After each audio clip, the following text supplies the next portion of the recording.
pemikiran. Jadi forum-forum semacam ini yang juga kita butuhkan sebetulnya sebagai kanalisasi dari ketegangan sosial, ketegangan kebudayaan, ketegangan politik.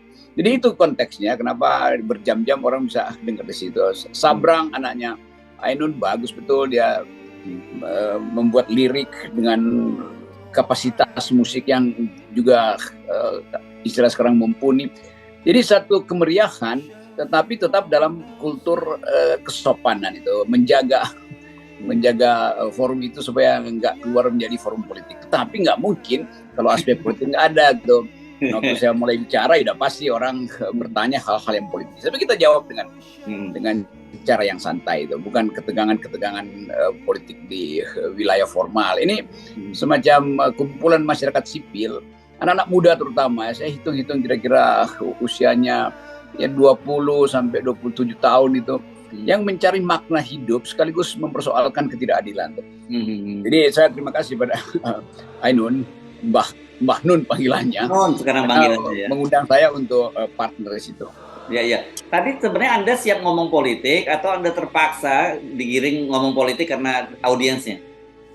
Ya, audiens itu kasih bahasa tubuh sinyal supaya saya ngomong politik. Tapi saya ya sedikit joke aja bahwa yang Cak Nun maksudkan dengan forum ini adalah forum untuk refleksi diri, forum untuk mencegah jangan sampai Indonesia itu terjebak dalam ranjau-ranjau.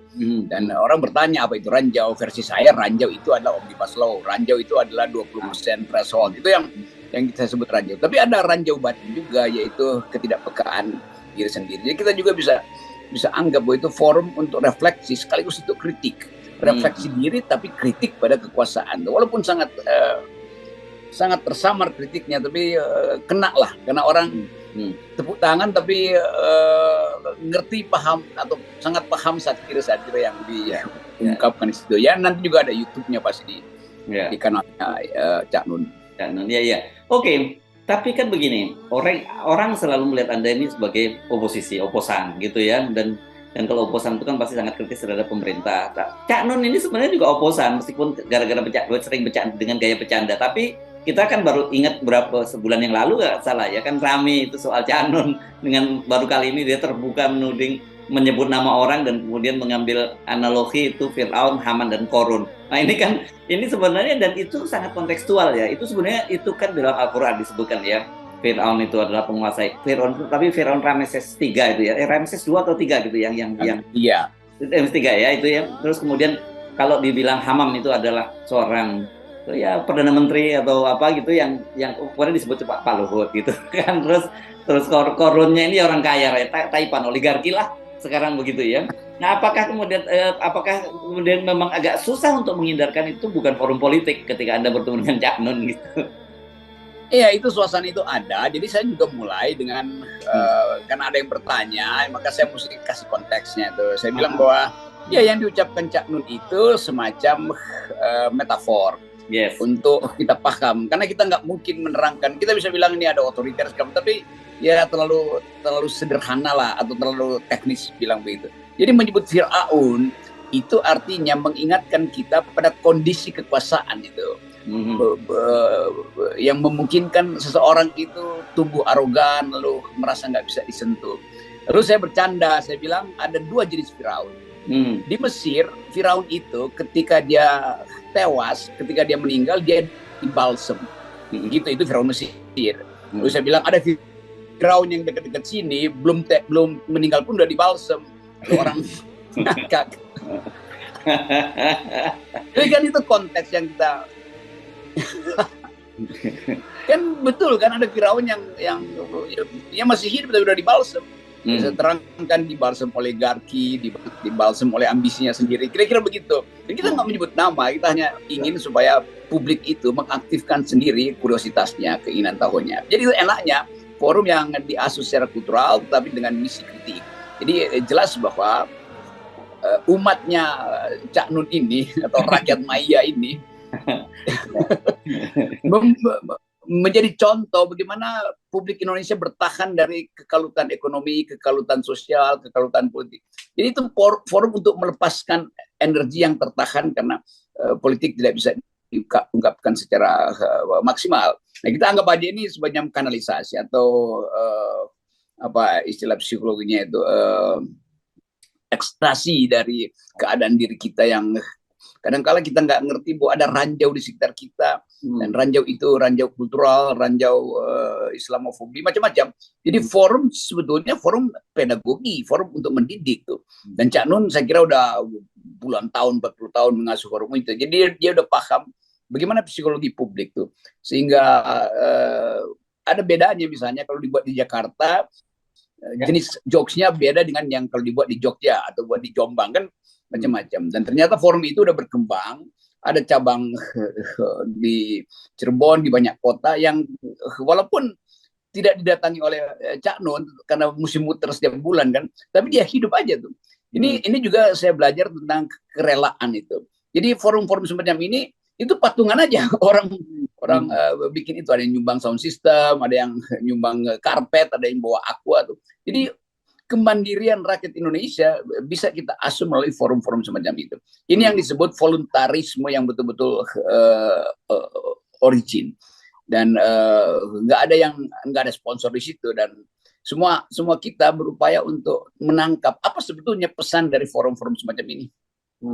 Oke, bagaimana ya kita menempatkan orang seperti Cak Nun ini? Karena ini ada kutipan yang muncul di media sosial gitu yang menyatakan bahwa Anda ini belajar politik itu dari pemerintah dan juga dari Cak Nun, dan sampai sekarang masih terus mengikuti Cak Nun gitu. Apa yang Anda maksudin?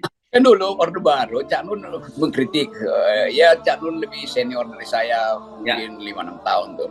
Tapi dia berteman dengan Gus Dur, dan sebuah puisi, lirik lagu, pidato itu semuanya tajam.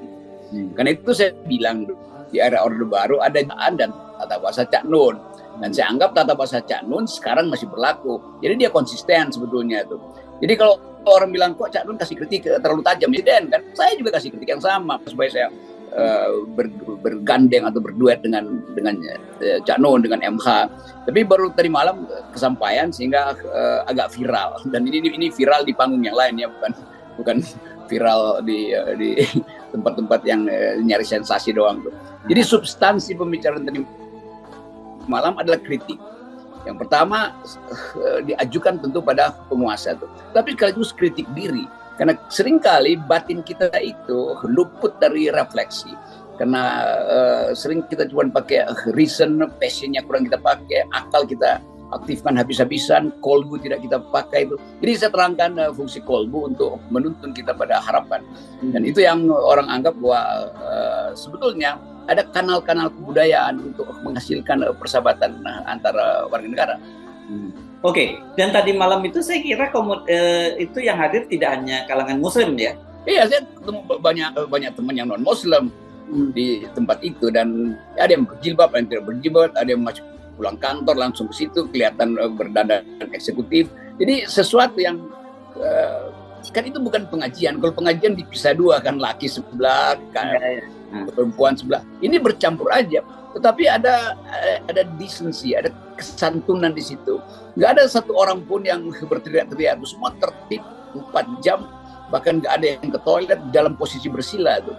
Jadi sekali lagi kita bayangkan bahwa ada suasana batin sebetulnya yang hendak diledakkan karena kesulitan ekonomi, karena krisis politik, karena ketegangan sosial. Tetapi kanalisasinya kadangkala itu tidak disiapkan oleh pemerintah. Bahkan pemerintah menganggap bahwa forum Cak Nun ini bisa jadi forum provokasi. Memang akan jadi forum provokasi akal sehat, provokasi moral. Jadi itu sebetulnya yang kita sebut masyarakat sipil yang beginian ini, yang diasuh oleh keinginan untuk menghasilkan Indonesia yang lebih bermutu, diasuh oleh kenangan tentang apa sebetulnya yang menyebabkan kita berkumpul sebagai bangsa. Ini semuanya forum reflektif. Ya, dan sebenarnya kan gini ya, positioningnya orang kita mesti lihat cukup multi talenta ya, orang seperti Cak Nun ini. Dia bisa disebut sebagai, dia seniman, ya tentu orang tahunya dia seniman. Tapi dia juga seorang intelektual gitu ya, dan juga seorang aktivis gitu. Nah ini yang saya kira, beliau ini salah satu contoh figur yang konsisten sejak dulu sampai sekarang tidak berubah, dan juga tidak tergoda dengan kekuasaan kan gitu. Iya, dan Cak Nun menuntun forum ini untuk tiba pada pemahaman bahwa perbedaan itu justru dimaksudkan untuk menghasilkan percakapan. Kan kalau nggak ada perbedaan pasti nggak ada percakapan kan. Nah, saya terangkan tadi malam bahwa negeri ini basisnya adalah perbedaan. Demi perbedaan dibutuhkan persatuan. Demi perbedaan ada percakapan. Tetapi rejim hari ini justru membalik. Demi kesatuan tidak boleh ada percakapan. Kan kacau. Jadi kita membalikkan bahwa antropologi bangsa ini adalah perbedaan. Oleh karena itu diperlukan percakapan tuh. Kalau sekarang percakapan tidak diperbolehkan, artinya nggak boleh ada perbedaan dong. Jadi logika-logika politik itu kalau dibahas secara satire memungkinkan kita untuk menemukan bahwa ada yang salah di dalam politik kita. Nah, itu kemudian diucapkan di dalam refleksi dari malam. Ada Sabrang yang pinter otaknya bagus betul menguraikan tentang dualitas atau jebakan-jebakan kultural yang disebut sebagai ranjau-ranjau kultural. Ada Ustadz Anies Basin yang juga fasih untuk menangkap suasana politik hari ini dan diuraikan dalam format teologi kontemporer sehingga anak-anak muda mengerti apa isinya. Ada Krishna, pemusik yang membawakan lagu-lagu balada. Jadi satu suasana yang lengkap. Dan itu anak-anak muda yang refleksi terhadap masa depan Indonesia. Kan nggak mungkin kita sekedar main TikTok kan. Atau produksi suara dari lato-lato tuh. Ini sebetulnya suara batin dari manusia Indonesia yang resah dengan keadaan. Oke. Nah, ini saya ingin tahu kalau Anda tadi malam ketemu seperti itu, mood publik itu seperti apa yang Anda tangkap ya kayak tadi malam? Itu gabungan dari mood yang menginginkan perubahan. Jadi mood itu saya nggak tahu itu satu lapangan di belakang TV itu penuh sesak dan makin malam ada yang naik ke tangga segala macam. Ya saya tanya Cak Nun itu kira-kira berapa orang gitu. Ya kalau di Jogja itu sebanyak itu kira-kira sepertiga dari yang biasa mereka bikin karena di Padang Padang Bulan apa yang forum di Jogja itu 30.000 orang tuh. Jadi mungkin separohnya ada 15.000 orang dari malam. Dan itu bertahan dari jam 8 sampai jam 12 sampai setengah 1 bahkan. Jadi itu yang kita sebut ada kerinduan di situ dan kimia yang membuat mereka nyatu adalah keinginan untuk melihat Indonesia yang bersih itu. Dan ketertiban itu terlihat macam-macam. Ada tukang gojek saya ketemu. Pak nanti kalau malam saya antar ya. Kenapa? Saya mau sekaligus dengar Cak Nun, Bang Rocky segala macam. Jadi keakraban itu terjadi. Tukang ojek berhenti di depan tim, masuk ke dalam hanya untuk mendengar uraian-uraian kebudayaan dan versi kritik politik terhadap keadaan. Beberapa teman saya yang lama juga anaknya datang dan dia ingatkan misalnya anak dari temannya tuh. Jadi kelihatannya ini selama 30 tahun orang tuanya datang ke forum semacam ini di tim memang juga dulu dibikin. Sekarang anak-anaknya itu. Ini generasi kedua sebetulnya. Jadi Cak Nun berhasil untuk mengasuh satu wilayah kultural yang tetap kritis tapi tetap juga punya harapan. Ya. Oke, jadi mesti kanalisasi ini jangan dibendung lah dengan perpanjangan masa jabatan atau penundaan pemilu. Kira-kira begitu ya, Bung Rocky. Kalau enggak itu akan ada ledakan. Ya. Jadi bayangkan ada forum semacam itu dan itu kan Cak Nun orang NU, bikin di tim. Sementara di sebuah provinsi di Jawa Timur ada forum lain yang juga menyangkut hari ulang tahun NU. Tapi orang bertanya-tanya apa yang disebut dengan NU hari ini? Kenapa NU banyak poster BUMN? Lalu saya bilang BUMN itu artinya Badan Usaha Milik NU. Lalu orang tertawa kan. Jadi hal yang gampang aja kita ucapkan di situ karena memang suasana forum semacam itu membutuhkan satire. Jadi jangan uraian saya kemudian dipersoalkan lagi di forum itu atau Cak Nun yang menganggap kok masih ada grammar-grammar yang ngeledek segala macam. Bukan, itu tempat kita berefleksi sekaligus menuangkan harapan. Jadi dasarnya itu sebetulnya. Ya. Dan sekarang ini meskipun ini nggak original Cak Nun, memang kalau inget Cak Nun kita jadi ingat Fir'aun gitu ya. Apa boleh buat? Ya itu yang terjadi dan orang mau cari simbol kan, mau menerangkan periode Pak Jokowi ini seperti apa. Kan kita nggak bisa bilang oh periode Pak Jokowi ini seperti surga, seperti kerajaan para bidadari, kan nggak bisa. Lalu dapat istilah Firaun itu. Tapi tentu bukan karena paralel dengan keadaan di sana. Ini kan simbolisasi tentang bagaimana pemujaan itu berlangsung, bagaimana pengendalian itu berlangsung. Itu betul-betul. Masa kita mau bilang sama seperti Hitler misalnya, itu juga nggak benar tuh. Tapi tetap kita mesti lihat apa yang ada di belakang sejarah kita panjang 3.000 tahun yang lalu atau 5.000 tahun yang lalu yang terjadi di Mesir, dan apa yang berlangsung di sebuah negeri yang namanya Wakanda kan. Ya. Begitu. Dan saya kira sebenarnya itu juga mengingatkan kita pada bahwa sejarah itu selalu berulang gitu ya. Dan itu semua mengingatkan kita pada bahwa ada adagium itu bahwa sejarah itu memang selalu berulang. Nah itu dasarnya itu. Kita belajar dari sejarah, yang kita pelajari justru bukan hal-hal yang heroik tuh. Jadi kalau orang bilang kepahlawanan, ya memang itu satu inti dalam sejarah. Tapi mengingat sejarah bukan terutama mengingat atau bukan hanya mengingat kepahlawanan, tapi mengingat pengkhianatan. Jadi itu pentingnya sejarah itu bukan sekedar siapa yang baik, tapi siapa yang buruk justru itu yang diingat. Nah, Fir'aun adalah wilayah buruk dari sejarah tuh, Hitler dari sejarah tuh. Ya hal-hal semacam itu yang di Indonesia juga aspek-aspek keburukan sejarah seolah-olah mau ditutupi dengan permintaan maaf atau macam-macam itu. Tapi sebetulnya sejarah itu akan menggedor kembali kesadaran nurani kita untuk tahu bahwa ada yang disembunyikan, ada yang tidak boleh berlanjut. Dan keadaan itu yang hanya bisa diuraikan lewat forum kultural. Kalau forum kampanye kan nggak mungkin kita bicara begini. Tapi forum semacam Padang Bulan atau masyarakat Maya itu dimaksudkan untuk mengasuh wilayah batin manusia supaya tidak tergerogoti oleh arogansi dan tukar tambah politik. Yes, oke. Baik, Bung Rocky ya. Dan itu kemudian menegaskan kita semua untuk tetap 0% ya.